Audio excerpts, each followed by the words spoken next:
Soy Liliana Hecker y estoy en el ciclo Autores por Autores de la Biblioteca Nacional Mariano Moreno.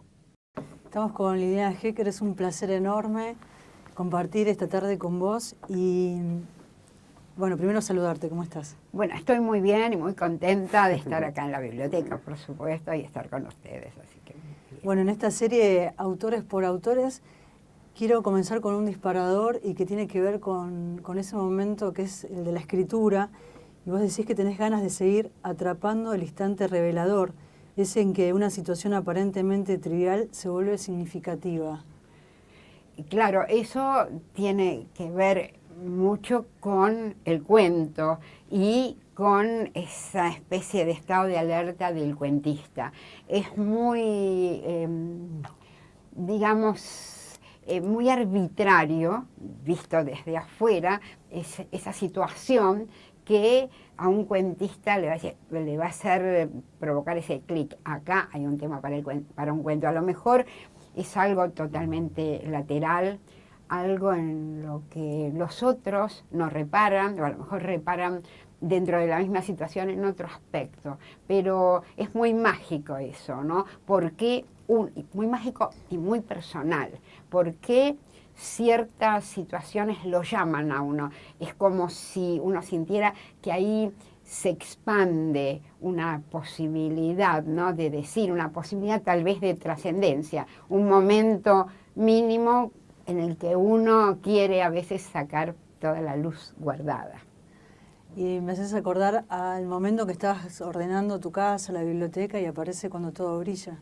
Sí, exacto. Es decir, en realidad, ahora justamente estoy escribiendo en la trastienda de la escritura, hay una parte que se llama El cuento del cuento, donde yo cuento la historia de algunos de mis cuentos. En el caso, y cada uno tiene un disparador distinto. En el caso, sí, de Cuando todo brille, fue prácticamente una idea de la imposibilidad de encontrar el orden perfecto, ese según el cual uno busca un libro y hay libros demasiado grandes, demasiado chicos, uno a veces prefiere ordenarlos por género, pero en otros casos es más interesante por autor o por nacionalidad o por idioma.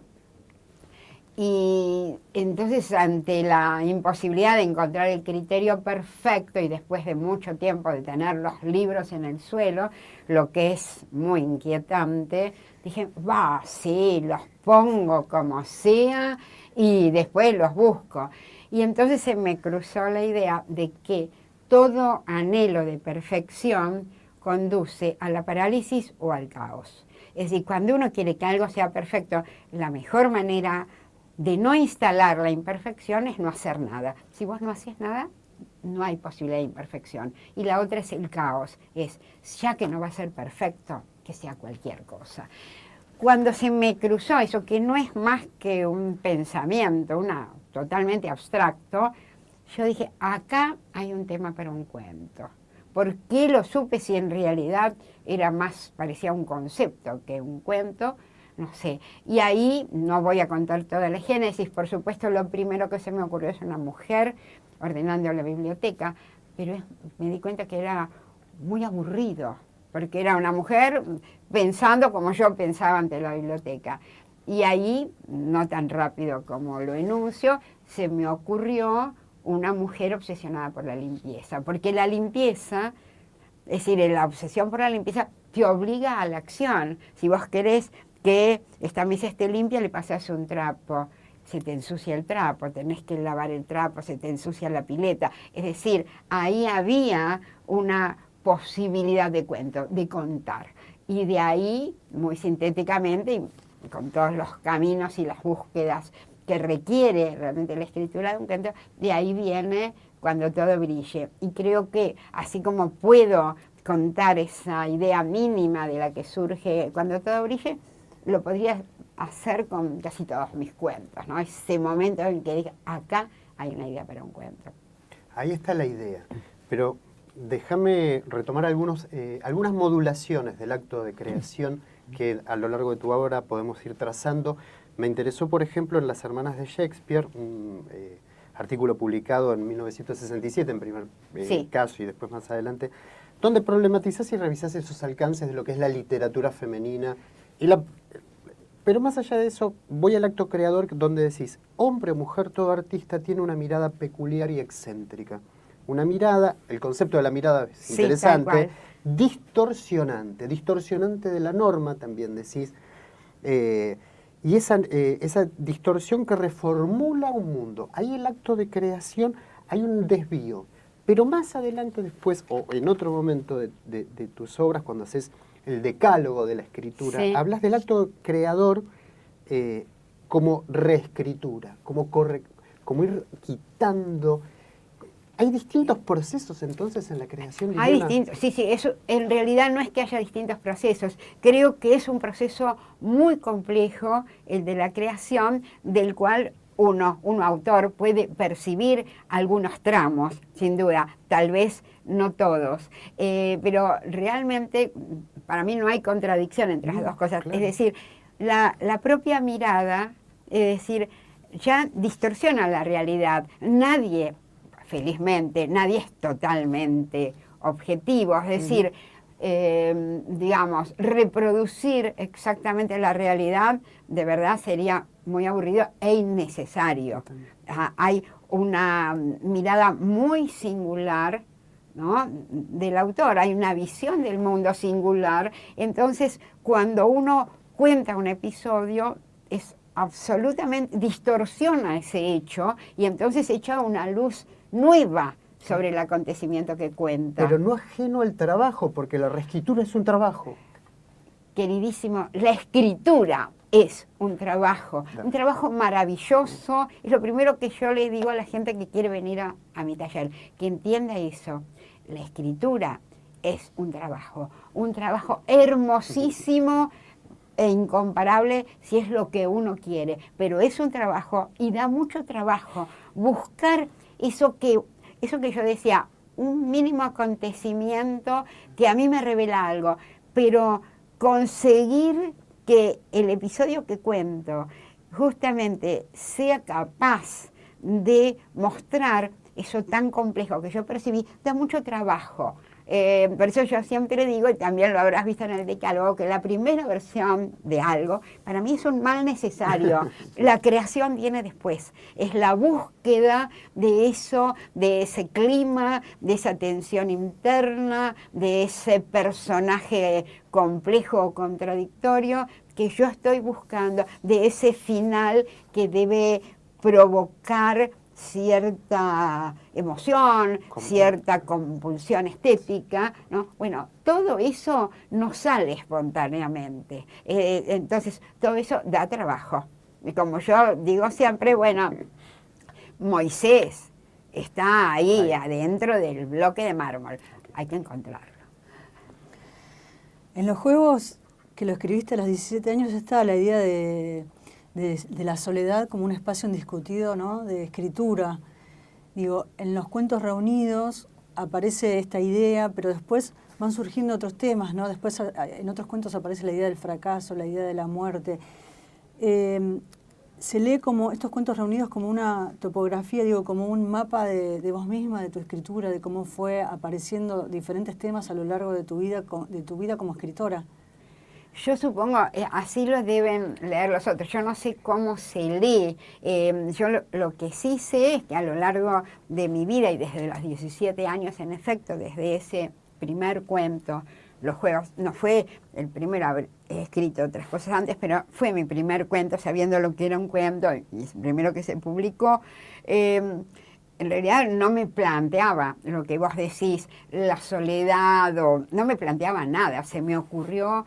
La frase a veces me da una risa. Siempre me gustó que mi escritura de ficción arrancara con la frase a veces me da una risa, porque tal vez ese estado de perplejidad ante la realidad y esa soledad también son las que me llevaron a escribir. Si yo me hubiese sentido, cualquier escritor se hubiese sentido maravillosamente en el mundo, nunca hubiese escrito. Uno, sin darse cuenta, empieza a escribir sobre todas esas cuestiones propias y del mundo que la rodea que no termina de resolver, ¿no? Uno realmente escribe porque uno mismo y el mundo son altamente imperfectos. Entonces, construir sentidos con aquello que seguramente carece de sentido, bueno, es por lo menos para los creadores algo que uno necesita hacer.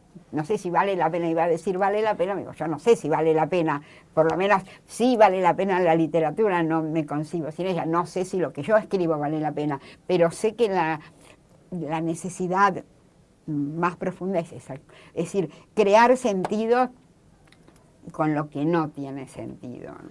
Estábamos leyendo Maestros de la Escritura, el libro que acaba de salir hace muy poco, que lo escribió Liliana Villanueva. Sí. Y bueno, ahí habla de los maestros, y entre los maestros estás vos, está Abelardo Castillo, y hay una idea que cuenta Abelardo sobre los primeros escritos, ¿no? De quien comienza y dice, bueno, no tiene que publicar nada, pero tampoco tiene que tirar nada, ¿no? Y hay una especie de teoría Hecker que ella plantea sobre los talleres de escritura, que ahora me gustaría ir, pero primero quiero ir a ese momento, ¿no? A esa adolescente de 16 años que le escribe a Abelardo Castillo. No le escribe, hay una distorsión, no le escribo a Abelardo Castillo porque para mí Abelardo Castillo era para mí, para el país, ¿no? Era un nombre que no existía. Abelardo tenía 24 años y en ese número del Grillo de Papel publicaba. Era la primera vez que publicaba su cuento El Marica. Yo escribo a una revista literaria cuyo editorial leí en la librería Galatea. Ustedes no se deben acordar, una librería maravillosa que estaba cerca de donde estaba la Facultad de Filosofía y Letras, que los dueños eran dos franceses adorables. Había un kiosco de revistas y yo iba mirando, todas me parecían o aburridas o reaccionarias, hasta que encontré el número 1 del Grillo de Papel, leí el editorial, dije, esta es mi revista.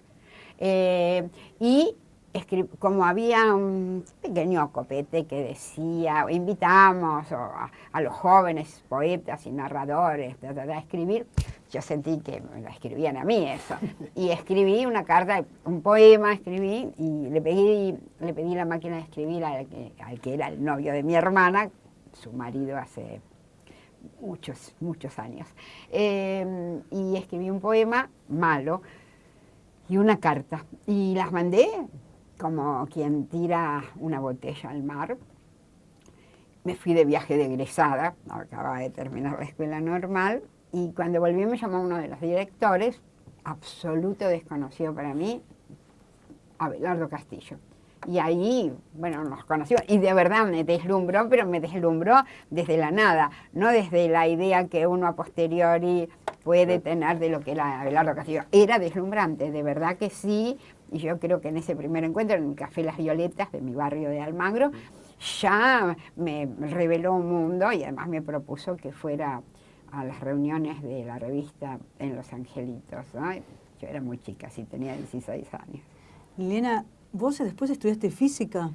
Yo ya había ingresado a la facultad. Yo hice el curso de ingreso a los 16 años mientras cursaba el último año de la escuela normal.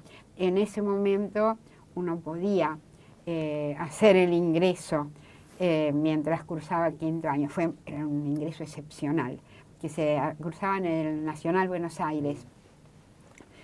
Es decir, y cuando ya tuve esa reunión, en realidad yo ya había promocionado todas las materias, así que yo ya estaba en la facultad. Yo entré al Grillo de Papel al mismo tiempo que entré a la Facultad de Ciencias Exactas, en Perú 222, muy cerca de donde vivo hace 30 años. Es decir, que el mundo de la literatura a la vez te resultaba cercano y ajeno, porque te atraía, por un lado, haber encontrado la revista donde vos querías publicar, y a la vez no eras gran lectora en esa época. Sí, era gran lectora, ¿Ah, sí? muy desordenada. En realidad, yo aprendí a leer a los 5 años, leía y me leían libros antes de que yo aprendiera a leer, y a los 6 años yo ya leía libros y creo que no paré de leer nunca.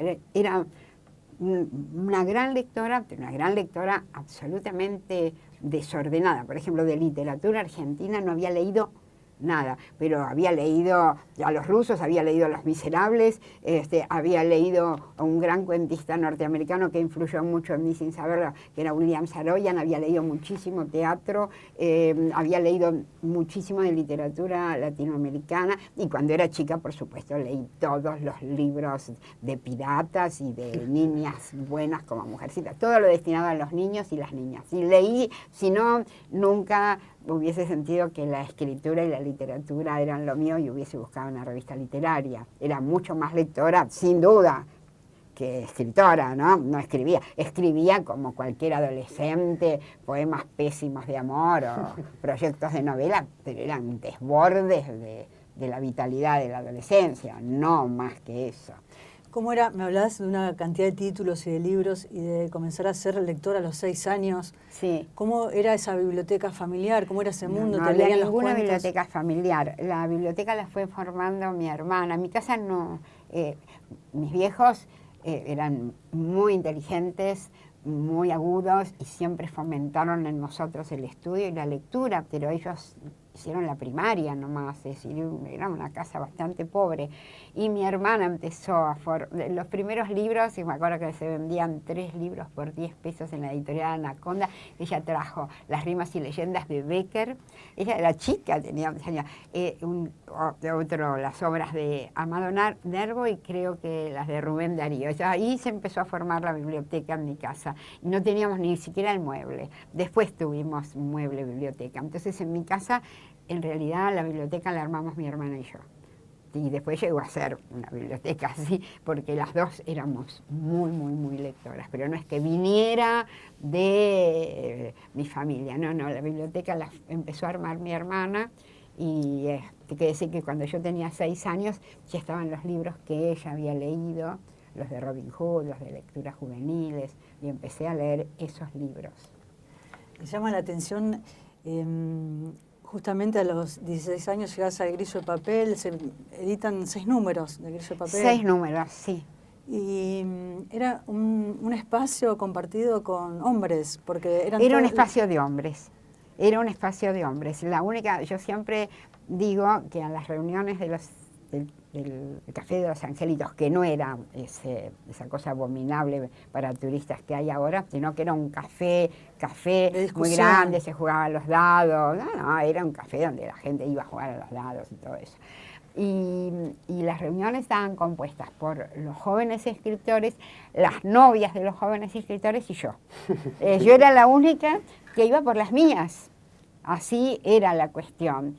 Y al principio estaba muda, me limitaba a escuchar, estaba deslumbrada, pero creo que ahí estaba Abelardo Castillo, Humberto Costantini, en fin. Yo empecé a escuchar cuentos, a escuchar hablar sobre literatura, sobre Sartre, sobre Camus. Es decir, empecé se me amplió ese panorama, se me amplió y se me organizó ese panorama que desordenadamente ya me fascinaba desde que yo tenía 6 años. Al poco tiempo llegaste a ser secretaria de redacción. En el último número del Grillo, es decir, había 4 directores y 2 de esos directores ya por distintas razones ya no estaban y nunca me voy a olvidar de eso, habían decidido Arnoldo Lieberman y Abelardo Castillo, que eran los 2 directores que quedaban, que hubiera un secretario de redacción. Había varios hambrientos del cargo. Yo estaba ahí en la mesa porque iba a las reuniones y entonces de pronto Abelardo me dijo, ¿vos pensás que alguna vez vas a dirigir la revista? Yo le dije, sí. Me dice, bueno, vos sos la secretaria de redacción. Así fui la secretaria de redacción a los 17 años, sí, del Grillo, y después cerraron el Grillo, y de hecho después asumí bien el Escarabajo, sí, lo fundamos Abelardo y yo. Sí. Hay una tradición en las revistas literarias argentinas, y sin lugar a dudas, tanto el Grillo de Papel, el Escarabajo de Oro y el Ornitorrinco marcan una tradición, ¿no? Como un sello que quedó en la historia de la literatura argentina, de las revistas literarias. ¿Qué significó para vos haber pasado, ¿no? Y haber tenido esa carrera desde lo periodístico y desde lo literario? Desde lo literario, no desde lo periodístico. Yo siempre lo sentí desde lo literario. Bueno, creo que fue para mí tan fundamental como mis libros. Es decir, creo que yo siempre lo sentí como una parte absolutamente incanjeable de mi vida y como un acto creador, y además la literatura, un libro, una novela, un libro de cuentos, ¿no? No dialogan con el presente. Uno escribe un libro y ni siquiera conoce a sus lectores y puede ser leído años después, que es lo que realmente ocurre y es lo deseable para un libro, no que sea leído de manera inmediata, sino que siga, que exista, que permanezca, ¿no? En cambio, la revista literaria dialoga con el presente, habla sobre cuestiones del presente que tienen que ver con la literatura, con la ideología. Polemiza, como te ha pasado sí, también por supuesto con la que célebre... sí. Las discusiones, poder discutir, o también poder publicar a escritores jóvenes o poder publicar a autores absolutamente consagrados, pero, por ejemplo, Borges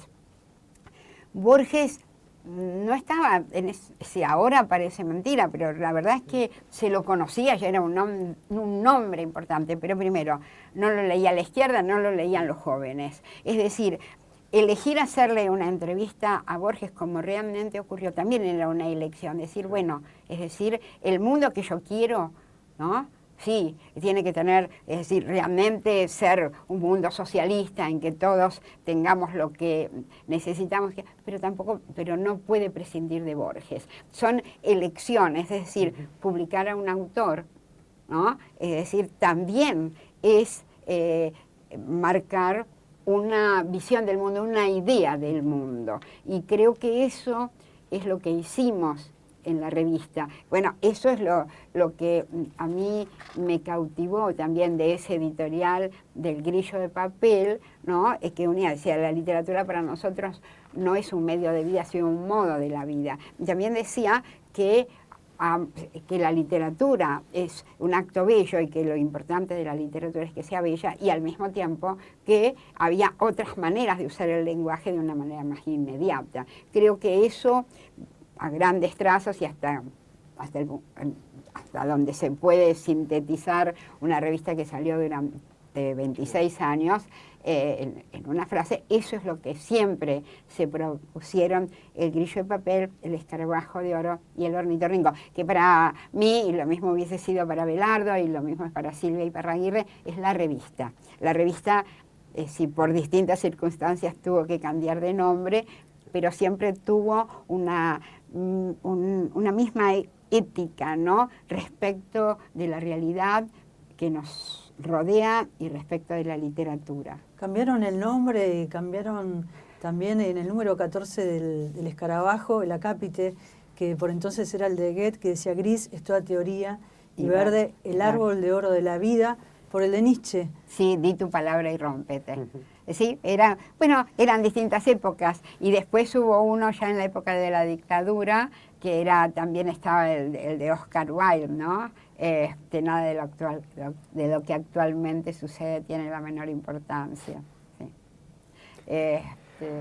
Pasamos, si te parece bien, a tu rol docente, porque también hay un rol docente.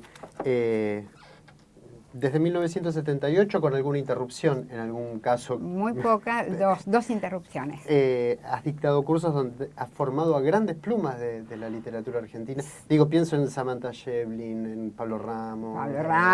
Guillermo Martínez, Raúl Brasca, Romina Doval, Silvia Schuher. Es interminable la cantidad de colegas maravillosos, excepcionales que tengo, que en algún momento... Sí, en algún momento o en algunos momentos largos, muchos más, no quiero ser injusta con Inés Garland, Alejandra Laurencich, Gerardo Quirós, Ariel Urquiza, bueno, sí, muchísimos y excepcionales. Vale mencionarlos a todos, me parece sí, genial. No puedo a todos. No, pero digo, es una pero excepcionales, sí. Imagino que ahí también hubo una gran pasión y mucha energía invertida, pero mi pregunta tiene que ver con esto que hablábamos de la creación y esa experiencia de trabajar en y con la obra de otro, y cómo es esa interacción de distintas miradas, como decíamos recién, entre distintos escritores, cómo es ese vínculo, esa interacción.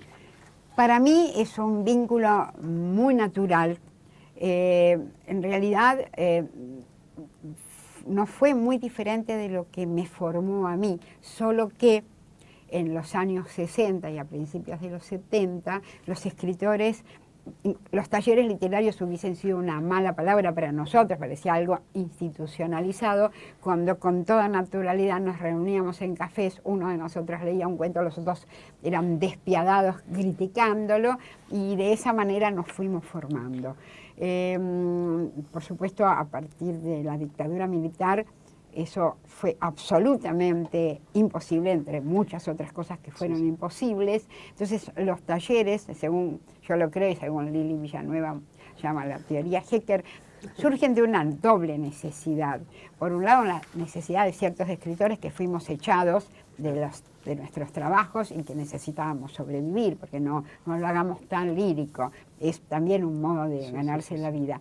Y por otro lado, una necesidad muy grande de los jóvenes escritores de reunirse con sus pares y de leer todo lo que afuera estaba prohibido. Yo creo que de esa doble necesidad nacen los talleres con tanta fuerza que después de la dictadura siguen realmente y siguen teniendo vigencia. Pero bueno, a mí me apasiona, supongo que me apasiona porque soy apasionada. Si no me apasiona dar taller, no doy. Es decir, tiene que haber realmente una corriente de empatía, no solo mía respecto del que viene al taller, sino del que viene al taller respecto de mí. Si no está dispuesto, si no cree en lo que yo hago o no está dispuesto digamos, por lo menos a tener cierta confianza en lo que digo, es muy difícil, de verdad, dar taller.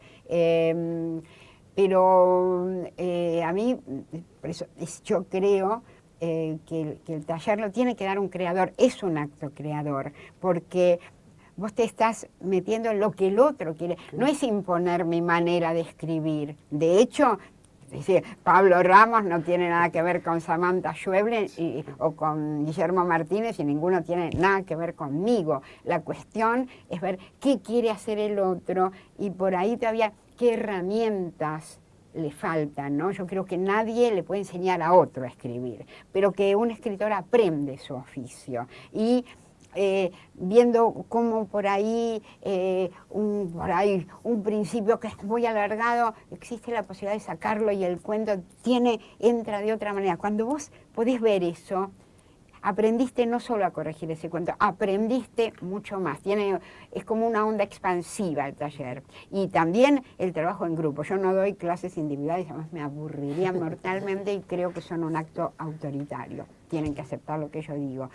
El grupo nutre. Primero, siempre es bueno ver que pares tuyos están trabajando otras cosas, te abre el panorama. Pero además esa crítica que alguien ejerce sobre el texto de otro le permite ver lo que a lo mejor todavía al principio no puede ver en su propio texto, como una idea muy buena todavía se puede mal lograr por cosas muy concretas. Entonces, todo eso, porque el taller no es una cuestión yo con los otros, es realmente la obra de un grupo. Y a mí lo que me gusta es justamente trabajar con ese grupo. Eso me gusta hacerlo. De verdad, lo hago con muchas ganas y es cierto, a veces es cansador.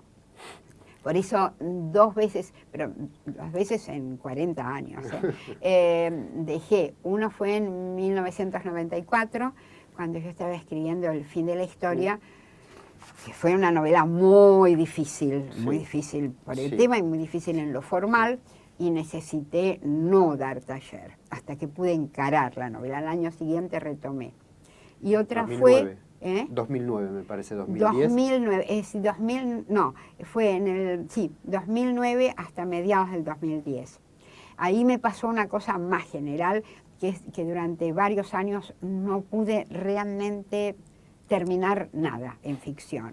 Desde que había publicado La crueldad de la vida, que fue en el 2001, después sí, en el 2003 publiqué Diálogos sobre la vida y la muerte, que es un libro que yo quiero mucho, pero es de entrevistas, pero empezaba cuentos, realmente no los podía terminar, nunca me pasó muchas veces, esos vacíos realmente se producen, pero nunca uno tan largo, la verdad que me inquietó mucho.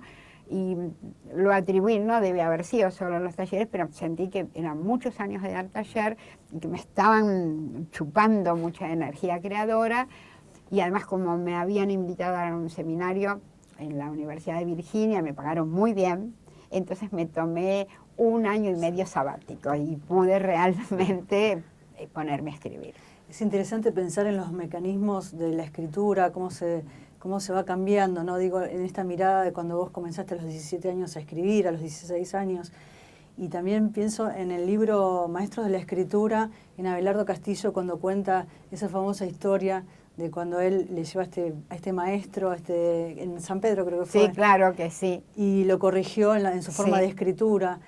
Cómo se va trabajando, pienso en Santiago Kovadlov cuando él llama a este fenómeno de los talleres literarios la cultura de las catacumbas. Sí, eso en realidad no es que Kovaldov lo dijo concretamente y muy bien aplicado a la época de la dictadura. A la época de la dictadura, exactamente. Eso que yo dije, que en los talleres, no solo de literatura, es decir, como también estaba prohibido Freud en la facultad de psicología, bueno, ni hablar de Marx, etcétera, es decir, se dieron talleres paralelos, digamos, donde la gente se podía formar en todo aquello que fuera del taller estaba prohibido. A eso creo que Kovaldov llamó muy acertadamente literatura de catacumbas. Así es. Y digo, estos primeros, estos talleres, que después empiezan a ser como en espacios más privados, en algún momento dijiste el taller actúa como catalizador, enseña mecanismos que un escritor todavía tiene como mucho tiempo, ¿no? O tarda mucho tiempo. Le llevaría mucho tiempo descubrir, a lo mejor no los descubriría nunca, pero el taller puede provocar una revelación, una crítica, eso que dice Abelardo, ¿no? Que de esa crítica del profesor, del viejecillo, y ahí entendió, es decir, qué es escribir, ¿no? Bueno, ese tipo de revelación es lo que a mí me parece, lo que por lo menos según mi idea pretende el taller, ¿no? Que alguien descubra que corregir es un acto creador, que poner, digamos, cambiar la sintaxis de una frase es darle una intensidad que antes no tenía, que cambiar una palabra por otra no es simplemente tratar de no repetir una palabra, sino que las palabras tienen luz propia y hay que encontrar la palabra adecuada. En fin, hay muchas, es decir, diría que infinitas posibilidades tiene el acto creador, uno nunca los abarca todos, pero el poder, digamos, puntualizar algunas cuestiones, creo que permite en el que viene al taller hacer ciertos descubrimientos, por eso yo lo llamo catalizador, ciertos descubrimientos que a lo mejor los haría, pero que le llevarían muchísimo tiempo o a lo mejor no los vería nunca, ¿no? Entonces el taller acelera, intensifica esos procesos. Voy a cambiar de tema. ¿Querés hacer algo más, alguna pregunta más de taller?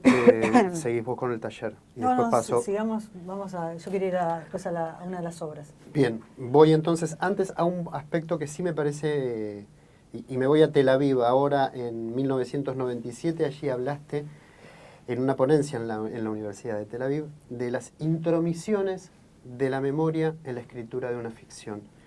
Cito, no es casual que intervenga en esa escritura, nuestra memoria nos constituye como nuestro idioma, nuestro sexo, nuestro origen. Está con nosotros, es nosotros. Esta memoria como componente vital que está en tu literatura muy fuertemente me parece, sí. Pero ese pasado que continuamente se está reactualizando y resignificando como un espacio de construcción, pero también como un componente ficcional y narrativo que hay en la memoria. Bueno, no en vano, Mnemocine, Hesíodo decía en la Teogonía, Mnemocine es la madre de las musas. Bueno, es que es así, es decir, yo tengo mucha memoria, realmente, sí, a mí misma, yo desde los 3 años acá puedo, sé que quedan muchos baches, pero puedo contar la historia. Entonces es algo, y además me interesa mucho reflexionar a mí misma, me sorprende la memoria, es decir, es muy curioso, además uno por ahí, hay cosas que son muy significativas y también recuerdo cosas absolutamente inútiles, por ejemplo, fechas de cumpleaños de gente que hace 1000 años que no veo y ni me importa, ese tipo de cosas, pero realmente tengo mucha memoria. Y creo realmente que convive conmigo. Creo también que la memoria, a diferencia del recuerdo, que es algo muy puntual y a veces muy intenso, la memoria es una construcción. Uno va vinculando los distintos hechos, uno les va dando un sentido. Hay ciertos hechos del pasado de uno que a lo mejor mientras uno los vivía, bueno, los vivía yo, y que después los estableces como hitos, ¿no? Yo nunca me voy a olvidar, hace muchos años, Abelardo Castillo y Silvia Iparraguirre, su mujer y escritora notable, tenían un programa de radio, me invitaron. Y entonces Silvia me preguntó, ¿cuándo empezaste a escribir? Y a mí me salió, le digo, a los 4 años en el patio de la casa de mi abuela.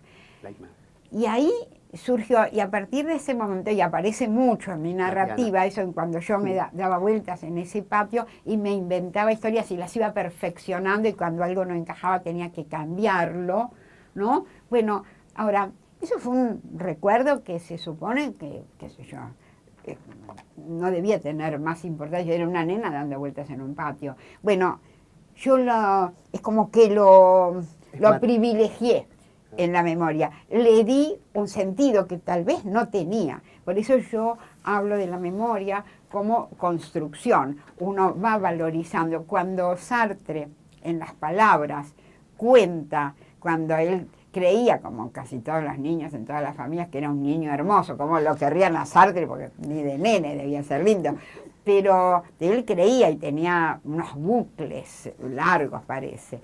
Y le cortaron el pelo y se miró en el espejo y se dio cuenta que era feo. Bueno, tal como lo cuenta Sartre, parece que ese niño, que debía tener 5 o 6 años, en ese momento, cuando se mira en el espejo y descubre su fealdad, descubre el ser en sí, el ser para sí, absolutamente todo lo que después constituiría, ¿no? Todo lo sartriano, parece que lo descubriera ante ese espejo, porque Sartre le dio, evidentemente lo impactó descubrir que era feo, debe ser fuerte, y él le da un valor, y además lo escribe de una manera inolvidable realmente en el libro Las Palabras. Por eso yo hablo de la memoria como construcción y creo que el creador además trabaja con la memoria irrumpe, hay recuerdos que están ahí guardados y que cuando uno está escribiendo una determinada escena aparecen ahí, permiten que uno elabore un personaje o cuente un determinado episodio. Es decir, uno convive con su memoria y también se vale de su memoria así para escribir. Tomando el tema de este recuerdo de cuando eras chica, ¿no? Que fue lo primero que apareció y fue esta imagen, pienso en La fiesta ajena, uno de tus cuentos que fueron más antologados y traducidos justamente a él. El más. Sí, absolutamente. En los es lugares, muy fuerte, en los países más insólitos, y en todos lados. ¿Cuántas traducciones tuvo? No, bueno, al inglés, bueno, creo que no debe quedar libro de los colleges, de las universidades en que no esté La fiesta ajena. Están muchísimas antologías, pero traducciones sí, hasta al farsi, lo que se habla en Irán, me enteré que también está traducido, y al turco y al serbio, sí, es impresionante. Es impresionante. Sí.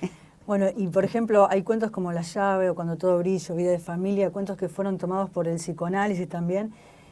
Muchos de tus cuentos están atravesados por la infancia, la adolescencia, y vos decís que los chicos como que tienen los mismos conflictos que los adultos.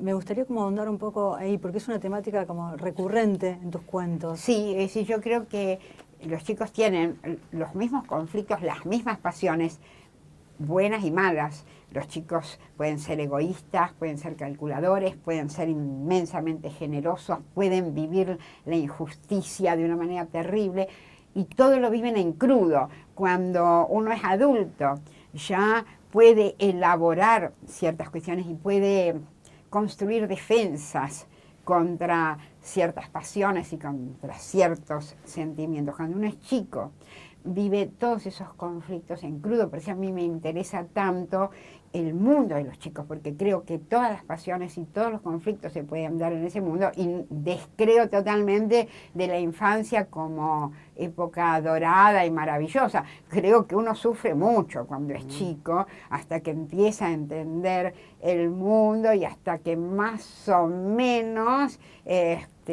aprende a defenderse, ¿no? Está pensado, cuando uno lee La fiesta ajena, lo siente con esa mirada de chico, ¿no? De niña. Digo, está sentido como, lo escribiste desde ese lugar, como desde la crudeza que mencionás, porque es un cuento que, al tener tantas traducciones, y digo, es un cuento que cualquiera que lo puede leer está atravesado por ese sentimiento. Creo que sí, por eso se lee tanto. Creo que es un cuento muy directo, ¿no? Y que produce un impacto muy fuerte.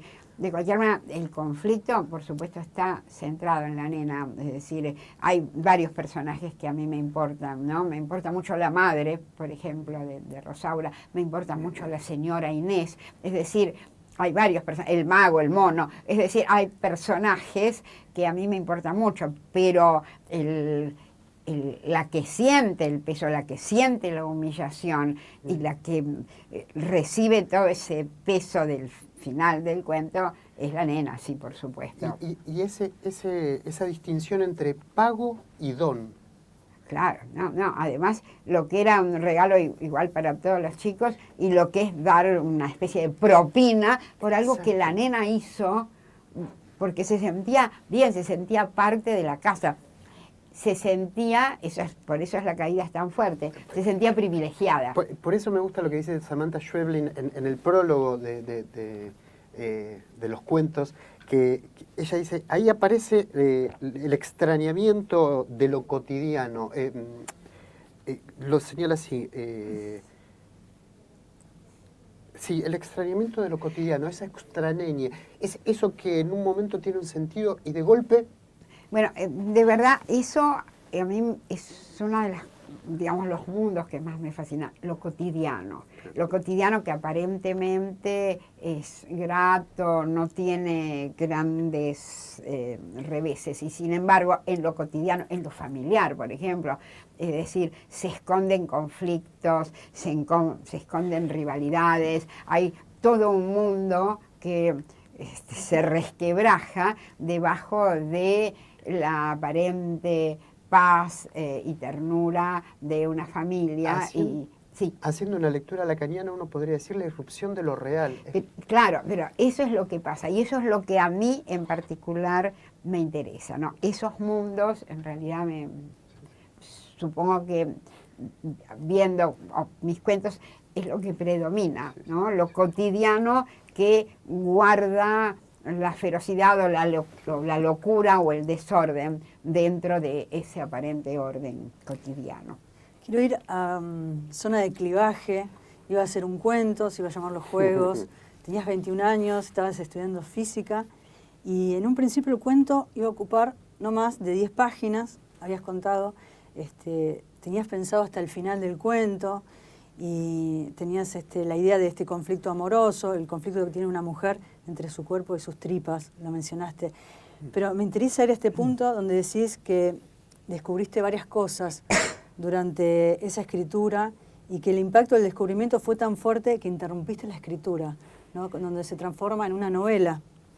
Sí, es largo de contar, no lo voy a contar entero, pero en realidad sí, lo empecé con un cuento. Yo estaba leyendo, me acuerdo, una obra de O'Neill, larguísima, Extraño Interludio, y leí una frase y se me ocurrió el cuento, ¿no? Que era una mujer que en ese momento tenía 27 años, yo tenía 21, me parecía que a los 27 años ya una mujer estaba prácticamente liquidada, así que me parecía una edad avanzadísima, que tiene una relación de amante con un hombre mayor que ella y que lo conoce desde la adolescencia, es decir, es su amante y al mismo tiempo comparte, él le cuenta, es su confidente, él le cuenta sus aventuras, él es un Don Juan. A mí me fascinaba, sigue fascinando el tema del Don Juan, ¿no?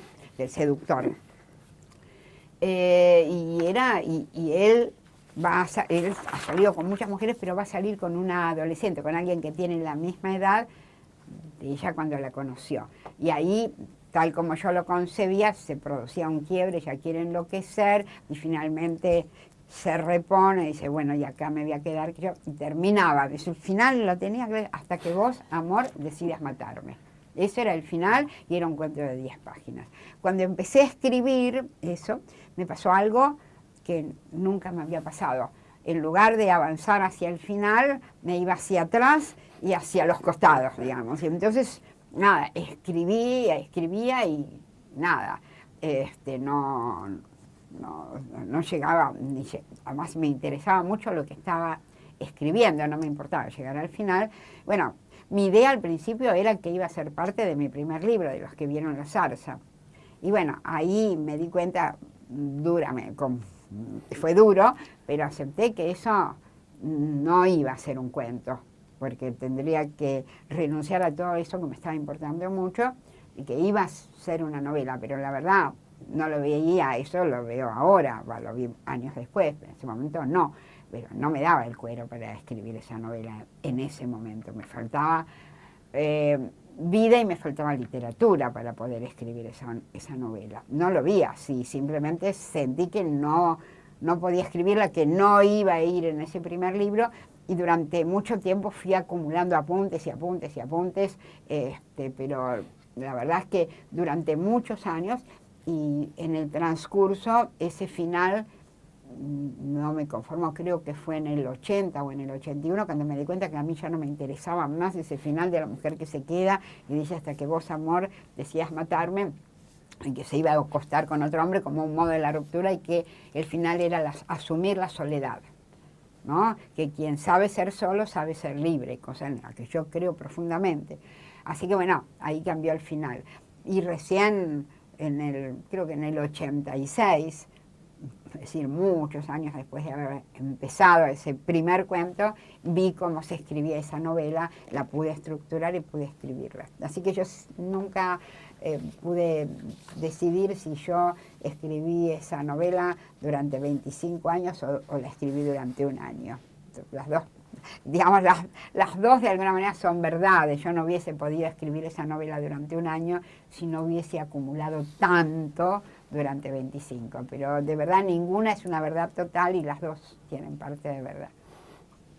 Es decir, que ese fue como el proceso donde vos descubrís un poco la escritura de la novela, que sí, te llevó todo ese tiempo, digo. Me llevó todo ese tiempo poder estructurarla. Siempre supe que quería, esencialmente eso que vos señalás, ¿no? Que el conflicto que tiene una mujer entre su cuerpo y su cabeza, concretamente, ¿no? Sobre todo porque ahora ya no es tanto, pero todavía en los años 60 existía esa, es decir, al cuerpo, como en general había una literatura, sobre todo impuesta, los grandes cánones eran hombres, ¿no? Entonces el cuerpo parecía algo subalterno.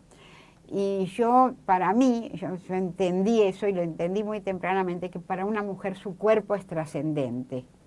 Y yo quería decir eso, hablar de la trascendencia. Nadie hablaba del cuerpo. Ahora sí se habla del cuerpo, nadie hablaba del cuerpo. Es decir, que el tiempo te dio esa dimensión. No fue el tiempo, fue muy temprano que lo descubrí. Eso es decir, la intención de escribir esa novela vino con esa idea, ¿no? De que para una mujer su cuerpo es trascendente. Yo por supuesto quería contar la historia de una chica en su relación con un Don Juan y el conflicto entre su inteligencia, su capacidad para entender sus aventuras y al mismo tiempo los celos, que son un sentimiento absolutamente, imposible de racionalizar. Los celos son celos y listo. Ese conflicto, esa situación, que era la narrable, tenía que ver realmente con el conflicto. Yo quería, de alguna manera, poner ahí sobre la mesa no solo el conflicto que tenía la protagonista Irene Lawson con su cabeza, sino también el asumir su cuerpo y el pensar en la condición de la mujer y las posibilidades del genio de la mujer, en fin, eran muchas cosas que se aglutinaban, pero eso, la verdad, lo tenía no tan claro a lo mejor como lo enuncia ahora, pero lo sabía ya a los 20 años, lo que no podía era escribirlo. Quiero preguntarte por el título, Zona de Clivaje. El título viene de la física, ¿no? En pensar en esta singularidad o en esta fragilidad de los cristales. No, los cristales no son frágiles, son casi indestructibles. Formar un cristal, por ejemplo un diamante, que es lo que se ve más claramente, lleva mucho tiempo porque cada partícula va buscando su posición de mayor equilibrio, por eso son casi indestructibles. Pero por su misma estructura hay algunos planos por los cuales el cristal se puede cortar. Esos son los planos de clivaje. A mí siempre me perturbó, yo lo estudié ya a los 16 años, cuando estaba haciendo el ingreso a Exactas, ahí los conocí, los planos de clivaje. Me resultó una idea muy perturbadora, eso de que algo que es casi indestructible contiene al mismo tiempo su zona de destrucción. Entonces, cuando ya estaba avanzada en la novela y buscaba realmente un título y no lo encontraba, me acordé de los planos de clivaje y pensé que ese tiempo de la protagonista que yo tomo, ella es matemática, muy lúcida, tiene todo su mundo aparentemente muy bien construido, y el tiempo novelístico que yo tomo es una zona de clivaje, de ahí viene el título. Me gustaría ver si podemos reflexionar sobre El fin de la historia, esta novela de 1996, sí. Y señalo la fecha precisamente porque en 1992 Fukuyama señala el fin de la historia como que la lucha ideológica había concluido. Fin de la historia es tu novela donde Leonora Ordaz, militante de Montoneros, es secuestrada, torturada e ingresa en el infierno de la represión. Y su amiga Diana Glass, que cree posible el camino de la novela para explicar esta tragedia. Y en Diálogos sobre la vida y la muerte, vos destacás y señalás que especialistas de la muerte, vos hablás de especialistas de la muerte.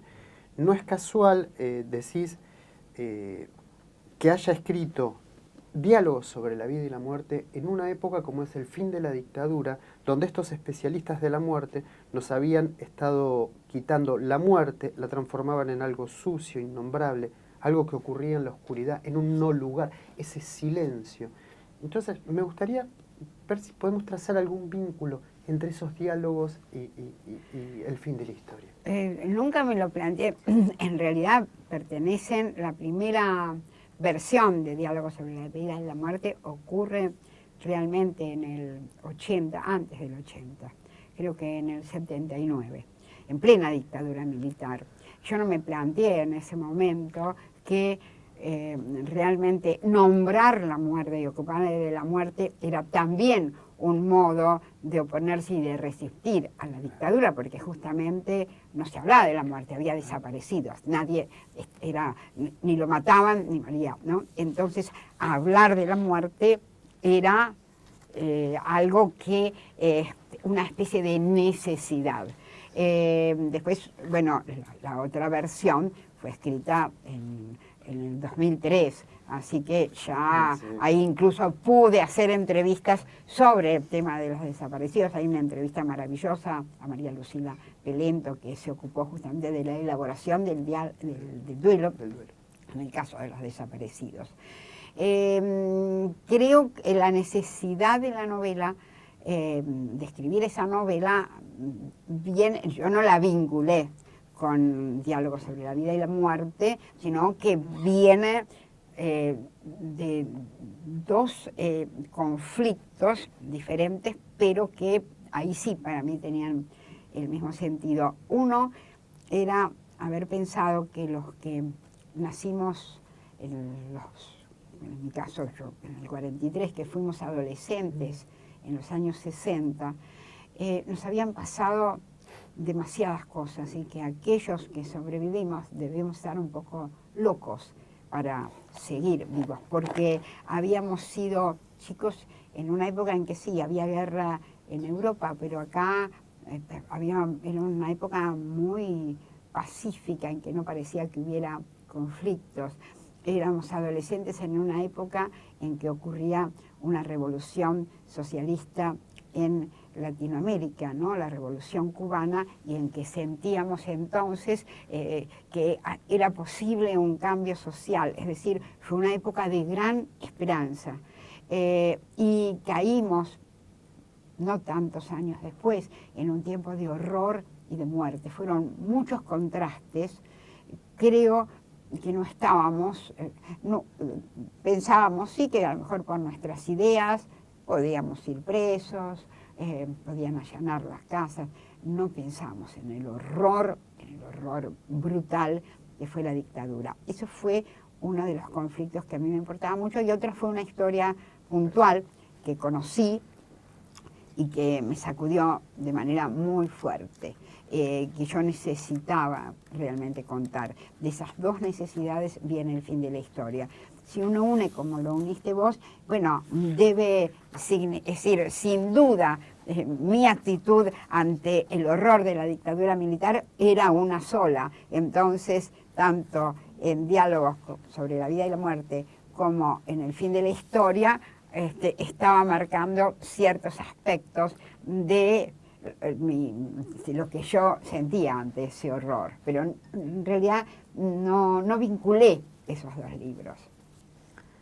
Me gusta esta idea tuya de cómo te parás ante la literatura, ante la escritura, ante la vida, ¿no? Tu posición de polemizar, ¿no? Incluso yendo al libro, al fin de la historia, en La voz del interior, Héctor Smuggler habló de traición y te acusó en su momento de convertir la tragedia en un divertimento literario, y por entonces vos dijiste: me interesa la polémica, la he mantenido desde muy joven, nadie mata ni muere en una polémica, hay una confrontación de ideas, uno no polemiza con su enemigo, y me interesa esta idea, ¿no? Porque es como una polémica que incluso mantenés años después con Cortázar, y que incluso me gusta este cuestionamiento que haces cuando es el boom latinoamericano, y aparecen las grandes obras de grandes escritores en la década del 60, y después vos justamente, ¿no?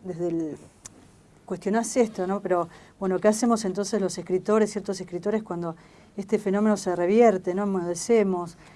¿Sigue latente esta idea tuya de la polémica? ¿Pensás desde ese lugar? Sí, siempre creí en la polémica. Creo que algo bastante, además de todos los horrores de la dictadura, uno que también ocurre es que prácticamente se borró la polémica. Primero hubo, ante un horror como la muerte, una necesidad de, digamos, coincidir a ultranza, ¿no? Cuando ocurre un hecho tan feroz, ¿no? Como los desaparecidos, las torturas, hay que coincidir. Y después vino una época, de verdad, que en general, en que hay más agravios o indiferencia que discusión. Yo creo que el discutir es un acto de respeto ante el otro. Cuando uno discute con el otro es porque le importan sus ideas y se toma el trabajo de cuestionarlas. En cambio, el agravio o la indiferencia son imperdonables. Sí. Yo creo fervientemente en la polémica, creo que es enriquecedora porque pone en evidencia dos sistemas de ideas. Por eso yo digo, uno nunca polemiza con su enemigo. Vos no podés polemizar con Videla, es decir, vos polemizás con tus amigos. Vos te podés sentar en un café y discutir sobre política, sobre literatura, discutís. Necesitas tener cierto respeto por lo que piensa el otro para cuestionar muchas veces sus argumentos o sus convicciones. Por eso yo creo, realmente siempre creí en la polémica, y en general mis libros, es decir, el fin de la historia, yo sé que es polémica. De hecho, además de esta polémica, yo le contesté a Smuggler, bueno, la verdad que fue, no voy a hablar de eso, pero se escribió un libro, es decir, nada más que con las polémicas, sobre todo las polémicas en Córdoba, que despertó el fin de la historia, un libro excelente, que lo hizo Rogelio de Marchi, que incluso ganó un premio municipal, es un cordobés. El libro se llama La crítica de la ficción o la ficción de la crítica, donde toma, así que se polemizó muchísimo, porque él hizo un libro con las distintas discusiones que despertó el fin de la historia. Incluso pensando en la polémica, en el libro de ensayos, Las hermanas de Shakespeare, en un momento vos contás lo que sucede con esa primera entrevista que te hacen, con tu primera novela, que te preguntan cómo escriben las mujeres. No fue mi primera, no, yo era muy jovencita, ¿no? Era antes. Yo apenas había publicado mi primer libro, de cuentos. Claro, era la revista La Razón, tenía un suplemento y entonces, imagínate, a mí no me hacían entrevistas, yo no estaba habituada a las entrevistas, y me invitaron, me hicieron una entrevista. Y era porque le iban a dedicar, creo, no sé si era un número o un artículo a las mujeres, de verdad que era, ni siquiera sé si salió alguna vez ese artículo. Y ahí fue para mí una situación muy sorprendente, porque me empezaron a preguntar, me empezó a preguntar el entrevistador, ¿no? ¿Qué leen las mujeres? ¿Cómo viven las mujeres? ¿Cómo escriben las mujeres? Yo me sentí un chimpancé, como digo en serio, porque apenas uno puede dar cuenta de sí mismo. ¿Cómo voy a dar cuenta de todas las mujeres? ¿A quién se le ocurriría preguntarle a un hombre qué leen los hombres? Es decir, me dio tanta indignación, y ahí me empezó a dar vueltas la idea de hablar sobre la literatura femenina. No me lo había planteado, yo no tenía conflicto al respecto. No, yo escribía y me parecía natural ser mujer y escribir. Pensando desde ese momento, cuando tenías 17 años, al día de hoy, ¿no? Porque vos planteas que parecería que la literatura es una cosa y la literatura hecha por mujeres es otra. Pensando en esta última feria del libro, donde también el tema volvió como una polémica, ¿no? O sea, sí, pero vuelve de otra manera. Primero, en este momento a nadie se le ocurriría discriminar de esa manera, porque hay muchas excelentes escritoras. Hay tantas escritoras excelentes, nuevas como escritores. Yo lo noto en los talleres. Puede haber un grupo en que hay más varones que mujeres y otro en que hay más mujeres que varones. En realidad ya no está tan así, digamos, clasificado como estaba en los años 60. Y creo sí, el tema está muy revitalizado porque hay mucho movimiento y mucha polémica respecto a muchas cuestiones, a la cuestión de los abusos, a la cuestión del aborto. Entonces, el tema de ser mujer está realmente muy puesto en evidencia, y además hay muchas mujeres que ponen el cuerpo en esa discusión. No estoy defendiendo, porque creo que tanto en los hombres como en las mujeres hay absolutamente todo tipo de mujeres y todo tipo de hombres, y no me gusta generalizar, pero creo que ya sin duda puede aparecer un hombre que discrimina, pero será muy cuestionado. En cambio, en los años 60 era un hecho totalmente natural, la discriminación. Entonces existía la literatura femenina que se juzgaba con otros valores, y yo sentí, y por eso escribí ese artículo, yo no pertenezco a este grupo, a eso que se llamaba literatura femenina. ¿Hago la última? ¿Estás algo más? No, dale. Te hago la última pregunta, Liliana. Vos dijiste, estoy convencida de que cada lector va armando con los textos que uno ha escrito su propia figura y que es inútil el esfuerzo de intervenir en ese armado. Sí. ¿Cómo se configura, cómo ves esa literatura, tu propia literatura? No, es decir, no tendría ningún sentido que yo dijera cómo es esa literatura. Yo armo, y lo digo a propósito de que uno arma su libro, ¿no? Lo armás, lo estructurás, clasificás de alguna manera, pero en realidad yo no sé cómo me leen, de la misma manera que ningún escritor sabe cómo lo leen los lectores. Uno puede privilegiar ciertos cuentos y uno se encuentra con lectores que te señalan un cuento u otro totalmente distinto y hacen su propia lectura, o que ven algo en una novela o que dicen, no, vos sos más novelista que cuentista, o vos en realidad sos cuentista, no novelista, o deberías dedicarte al ensayo, o a lo mejor deberías no haber escrito nunca, qué sé yo. Pero bueno, eso es lo que pasa. Uno escribe y después expone lo que escribe y ya no le pertenece, pertenece al lector. Pero ¿no aparece también ahí la parte creativa del lector? Por supuesto, es que la lectura es un acto de libertad. No te pueden, era una de las cosas que yo le cuestioné a Cortázar en el prólogo, en la crítica que le hice a Rayuela, porque él decía, existe, sí, ustedes pueden leer el libro como quieran, entonces si ustedes leen el libro de manera secuencial, son lectores hembra, pero sí, si lo leen como yo digo, son lectores machos. Y le decía, bueno, estás marcando una guía, léanlo como quieran, pero si ustedes lo leen de manera convencional, son lectores hembra, lo cual también era una descalificación.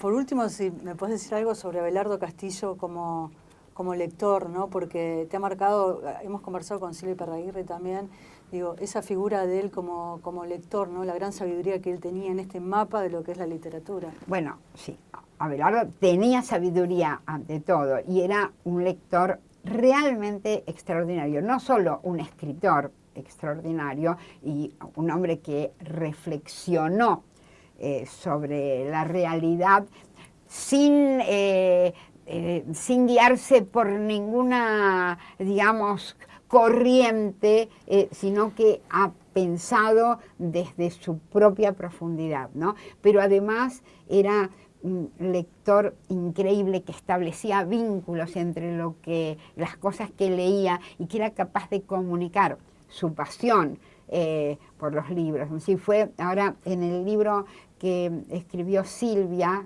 un libro hermoso que se llama La vida invisible, que es una historia de sus lecturas. Hay un capítulo que se llama La educación sentimental, donde habla fundamentalmente de Abelardo como lector y de hasta qué punto, ¿no?, la marcó a ella como lectora. Y es realmente maravilloso leerlo. Yo justamente ayer que nos reunimos con Silvia, cada tanto nos reunimos y nos comemos todo y nos charlamos todo. Y yo le decía, es una imagen de Abelardo que no está en general, ¿no? Y que en la cual aquellos que no lo conocen pueden reconocer aspectos que de otra manera no sabría. Gracias, un placer enorme.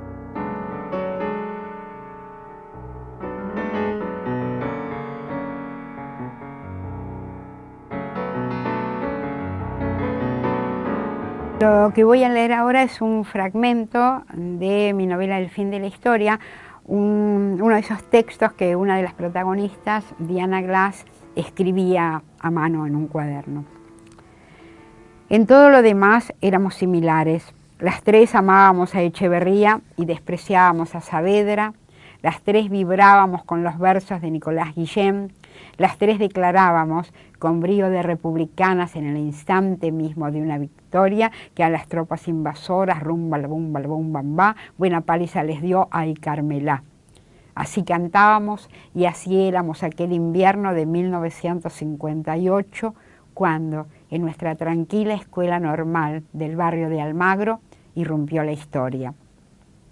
Después aprenderíamos que estaba desde antes, que, sin saberlo, la habíamos ido registrando entre los pequeños acontecimientos que urdían nuestra memoria personal, desordenadamente y sin signo, o con un signo fortuito.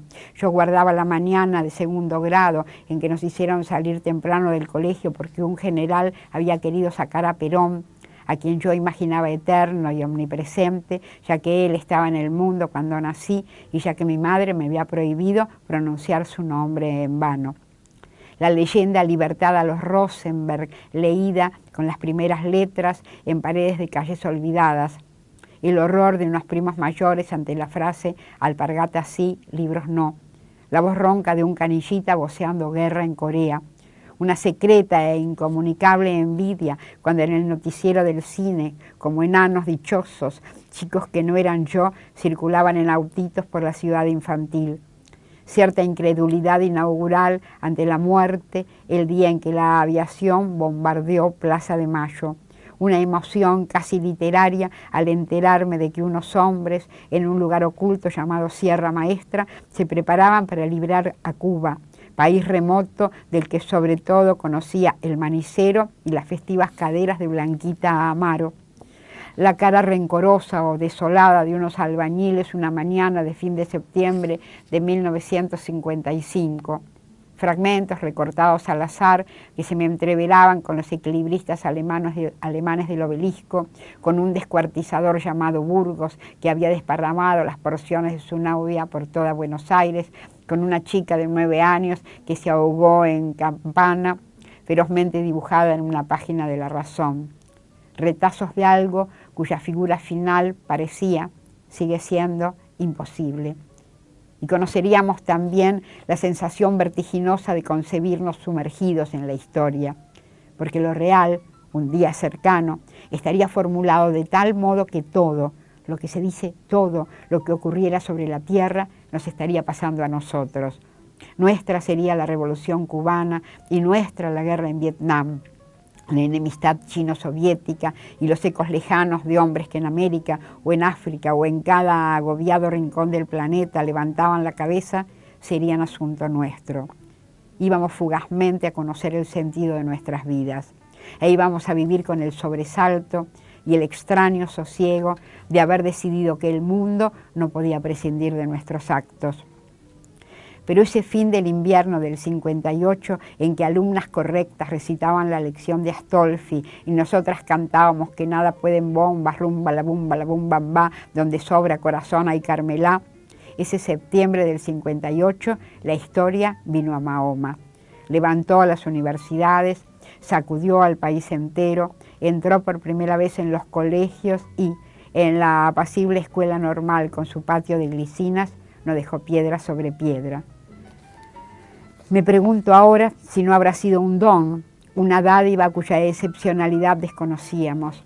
Tener 15 años y una causa arrasadora. Todo parecía nítido en ese final del invierno y en la primavera que lo siguió. El pueblo de un lado, unido en defensa de algo tan cristalino como la educación popular. El gobierno del otro, aliado al poder eclesiástico y queriendo imponernos una enseñanza dogmática y elitista. No importa si los motivos de unos y otros fueron menos transparentes. A los 15 años, bajo las glicinas y a punto de florecer, y a la luz de un lema que parecía condensar todo lo bueno y todo lo malo que es posible para la especie, laica o libre, decíamos, seguros de que estábamos abarcando el universo, creímos verificar para siempre palabras leídas con unción. La causa del pueblo es la causa justa. Toda causa justa conduce a la victoria. Nosotros tenemos un papel que cumplir en ese camino a la victoria. La embriaguez de la lucha sumándose a la del vino dorado de la adolescencia. ¿No fue esa nuestra piedra de toque, la impronta que nos marcó?